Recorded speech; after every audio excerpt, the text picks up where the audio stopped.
j'ai envie de dire qu'il faut avoir une approche historique et comprendre que l'école aujourd'hui n'est pas du tout la même qu'il y a 50 ans ou il y a un siècle. Bon, c'est une évidence.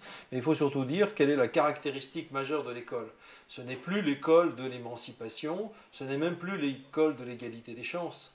Tout cela appartient désormais à un passé révolu. En fait, la forme scolaire aujourd'hui, et là je parle en sociologue et en historien, la forme de l'école aujourd'hui, c'est une école qui est faite pour l'employabilité.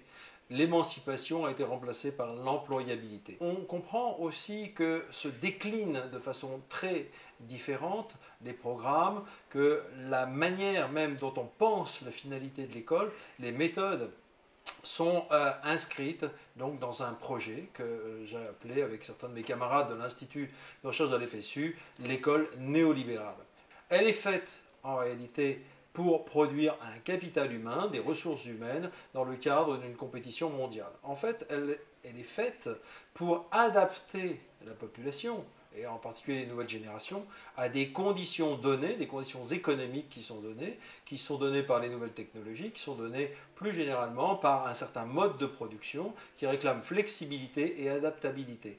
En réalité, on ne cherche plus à faire des citoyens, à former des citoyens, on cherche à former donc des employés flexibles, adaptables à toutes les situations. Et on leur dit d'ailleurs très explicitement qu'il s'agit maintenant non pas de former des gens qualifiés, mais des gens qui ont un portefeuille de compétences qui sera variable et qui sera utilisé au gré finalement des variations des marchés. Elle a besoin de se transformer elle-même selon les normes du privé, en particulier par l'introduction de la nouvelle gestion publique qui fait des chefs d'établissement des managers et qui fait finalement des enseignants, des techniciens devant obéir à des prescriptions étroites finalisées par ce que j'ai dit, c'est-à-dire la production d'un capital humain. L'une des grandes contradictions, c'est qu'elle est faite pour être performante et efficace, et quand le résultat, on le voit à tous les rapports, c'est que c'est une école polarisée socialement, qui entraîne des formes de ségrégation renforcées, à la fois ségrégation sociale et ethnique,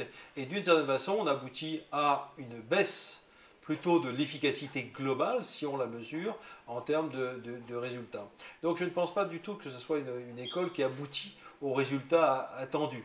Elle est pleine de contradictions, elle est pleine de tensions, et l'une des tensions qui concerne les professeurs, c'est le désarroi, la démotivation, la perte de sens, le mal-boulot, c'est-à-dire finalement des gens qui ne voient plus la finalité, en tout cas qui n'adhèrent pas aux finalités, et qui se voient imposer un langage très technocratique, etc., qui ne leur correspond absolument pas, qui ne correspond pas en tout cas aux raisons pour lesquelles ils sont devenus enseignants.